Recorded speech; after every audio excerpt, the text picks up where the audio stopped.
The White House may still be in reach for Donald Trump, but in the latest polls, his support is crumbling in key states across the North and East. Clinton moving further ahead in Michigan, where she's now leading 41-32. Let's talk about that. Deneen Borelli, chief political correspondent for Conservative Review, anti-Trump supporter. Guy Benson, political editor for townhall.com. He is decidedly anti-Trump. Both are Fox News contributors. Great to see you both. Hello, Shannon. Hey, Shannon. All right, Deneen, I'll start with you.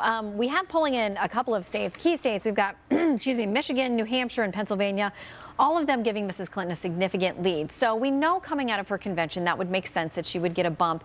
But this is a pretty substantial number. What's your best advice to Mr. Trump for turning this around? And do you think he would listen to your advice? Well, sure. If I were advising Donald Trump, the first thing I would say is to no longer have that aggressive tone and stance when it comes to hitting back. I think what he really needs to do is stay on point, stay on message, talk about jobs, talk about the economy, talk about national security. Those are the issues that Americans are very concerned about.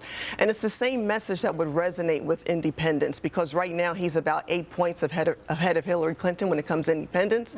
He talks about those issues. I think that would be something that would help sway them. Do you think he can stick to it, though? Do you think he can stay on message? Because he does do better when he does those things. And when he gets sidetracked into, the personality politics issues, it doesn't go well for him. But going by the poll numbers, I think it's harming him. So I think it would be in his best interest to do so.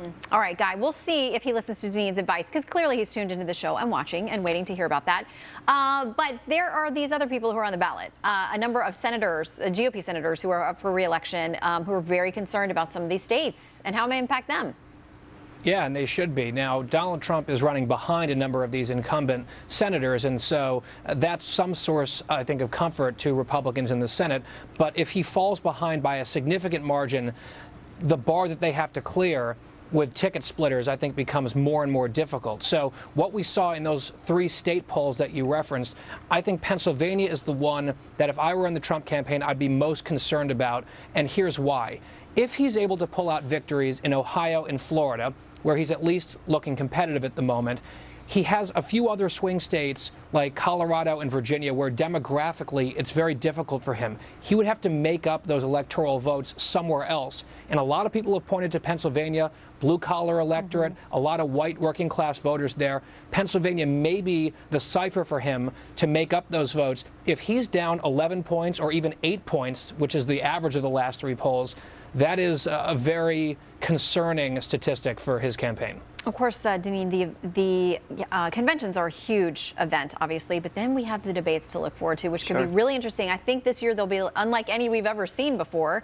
How do you think Mr. Trump will play those debates? I mean, do you think that he will be able to make up some ground in those debates? I think he could make up ground. I mean, listen, he needs to focus on Hillary Clinton, and he needs to talk about what her plans are for the country, what he would do for the Supreme Court. If she's in charge, our Supreme Court is gone for years and years. Also talk about his energy policy, talk about the importance of job creation. Hillary just this week said she wanted to raise taxes on the middle class. That wasn't a gaffe or Freudian slip. I'm sure she intends to do so. She also talked about the job losses with the coal industry and the coal business.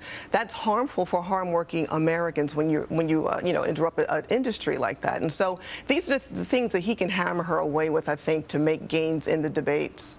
And Guy, both of these individuals, though, very, very intelligent people. They're very experienced in a number of different fields. Do you think the 2 of them will be disciplined, or do you think one of them or both of them goes off the rails in the debates? I'm looking forward to the debates, and here's the thing, and this goes to, I think, one of the most important takeaways from our new Fox News poll that came out yesterday. When it comes to candidate characteristics, they are roughly tied on dishonesty, which is quite something, but on everything else, qualifications, on knowledge, on temperament, she is blowing him out of the water. Now, last Thursday, she said in her acceptance speech that there is no other Donald Trump. This is it. He has to disprove that, and his best chance to do so is in the debates. Yeah, you have millions of eyeballs all at once, so you can make your case. Both sides will get that opportunity. All right, Deneen and Guy, great to see you both. Thank you. Thank you.